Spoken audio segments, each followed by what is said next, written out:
Well, friends, I was just hopping out of the shower and heading to bed when I was struck with this brand new breaking news. It appears that the long thought dead Magic the Gathering Netflix animated series is not dead. It has been given a new lease on life and a new showrunner. Now, I think this is both good and bad news for a couple of different reasons. However, since I am unaffected by summoning sickness, I thought I'd hop over here to Variety and share this news with all y'all YouTube folks.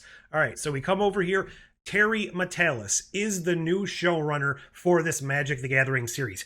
I think this is good news for the show in and of itself. I think he is a good choice. If you remember all the way back all those years ago, I believe it was the Russos first attached to this, and that was lifetimes ago. I don't even remember how long ago that was announced. Now, this is good news for this show. However, it also is another nail in the coffin for a continuation, a Star Trek Legacy show. He did so well on Picard Season 3, and I know people have some issues with that season. I think for the most part it worked pretty well, and he did a great job with what he had. Ending aside, all of the little bits and pieces aside, I think he did a pretty good job with that. He has now been tapped to lead the Vision series over at Marvel. Now he's been given the showrunner reins for this Magic the Gathering show at Netflix. Clearly, his star is on the rise, and I think that's great for somebody that had such humble beginnings at the latter days of Voyager and some of Enterprise in there as well. So it's great to see him climbing up the ranks in this kind of nerdy space out there. But the fact that it probably means we're not going to see Legacy, at least in the form that we were originally intending, that might be the downside. But if you're here, you might not be a Star Trek fan, so I probably just rattled on a lot of things you don't care about. Let's come down and actually talk about Magic the Gathering. So, based on this image here, I have to imagine this series is going to be not exactly what I was 100% hopeful that they would tackle.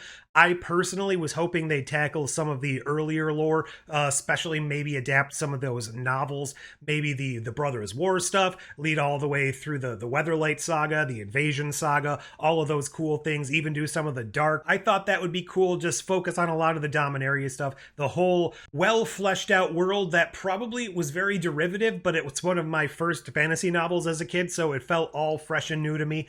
That's where I would love this to be set. It probably won't be, and I probably had my heart set on something that was never going to actually be the case, but that doesn't mean we won't see some of those characters in this series, and whatever they do, it's going to enhance this world that's already just so fun. I was always more interested in the lore behind Magic than actually playing the game. Granted, I did both things, but a lot of the people didn't care so much for the lore, so I will be interested to see exactly where they'll go with this show. Let's read on a little more. So, the long-awaited Magic the Gathering animated series at Netflix is moving along with Terry Matalas.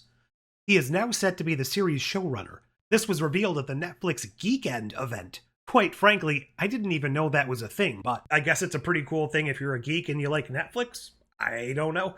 So it's going to be produced in partnership with Hasbro and Wizards of the Coast. Hopefully Hasbro knows what they have on their hands and doesn't dump it like Power Rangers, because that was the last fiasco they had on Netflix, the whole Power Rangers reboot, that they just said, you know what? I think we're good. I think we're just going to drop it like a lead pipe. Probably not the best analogy, but here's hoping they treat this with a bit more reverence, and by hiring Terry Matalas, I think they're on the right track. There has recently been widespread speculation that the show is no longer moving forward. Yeah, because there's been no news on it since basically, as they say here, like 2019. There's been no real news except the people attached to it no longer attached. This is probably going to talk about the Russos. Yep. Jeff Klein was announced as a new producer, blah, blah. Brandon Routh being announced as Voyager the series lead. I don't know if that's still going to be the case. Let's come down here.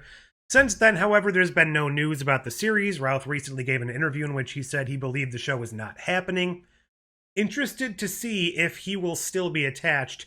Sorry about this horrible ad there. I don't know. I'm blocking my monitor. You can't even see it. This is the latest high-profile gig announced for Matalas this year. Okay, they're going to talk about the Vision Quest thing. Also that he did Star Trek... Wait, what? Oh, the reunion of Star Trek The Next Generation. Okay, I thought they got the name wrong. He also did 12 Monkeys, of course. Oh, I also can't forget, he did the revival or the reboot of MacGyver. I didn't watch it. I've heard a lot of people that did watch it. Thought it was pretty good. I never gave it the time of the day. Maybe I'll have to go watch that on streaming, assuming it's still available somewhere. Nikita, Terra Nova. Forgot about that one. And Star Trek Enterprise, of course.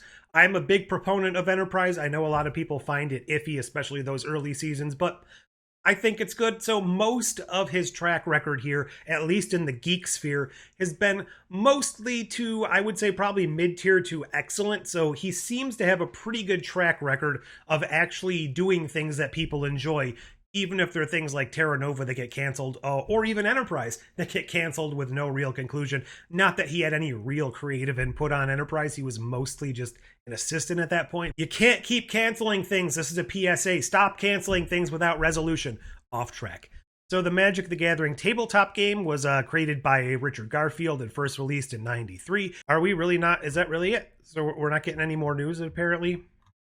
All right, so that's actually pretty good that I waffled so long, because there's not much to go on here except for the fact we now have a pretty solid announcement of a showrunner who I think could at least guide this show in a good direction, even if it isn't the stories I would personally want them to tell. I don't know if they're going to adapt an actual story or try to do something brand new within the show based on the lore of the series. I haven't been as big on playing in the last few years, but I know they're doing a heck of a lot of crossover properties.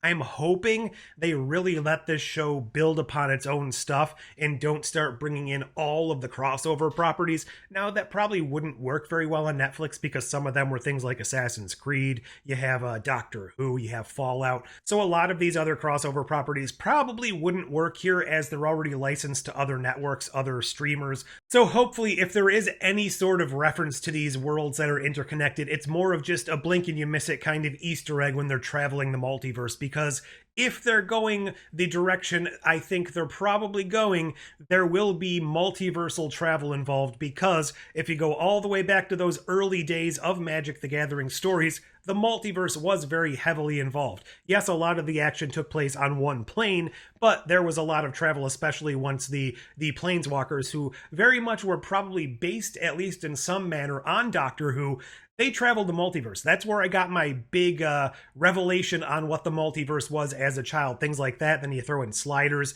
and you even throw in a little bit of things like parallels in TNG.